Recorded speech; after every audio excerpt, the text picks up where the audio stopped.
Šobrīd pēdējais, ko gribas darīt, ir gatavot, tāpēc šeit vienkāršas, bet ļoti garšīgs nūdels ar lielopu. Tātad sākumā šķielītē sagriež gaļu, man bija antrikotas teiks, kuru ieliku saldētavā, lai būtu vieglāk griezt. Gaļai pievienoju sojas mērci, ķiploku un visu apmaisu. Tad liekam klāt ēdamkurot kukurūzas cietas, šī piedos to kraušīgo garoziņu.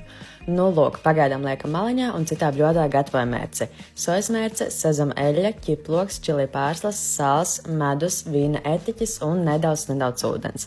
Kad viss apmaisīts, sabiezinu šo ar teikurot kukurūzas cietas. Un mūsu mērcīte arī gatava. Sākumā aši apcepu lielopu gaļu augstā temperatūrā, man viņa salika tādā kamolā, bet viss kārtībā.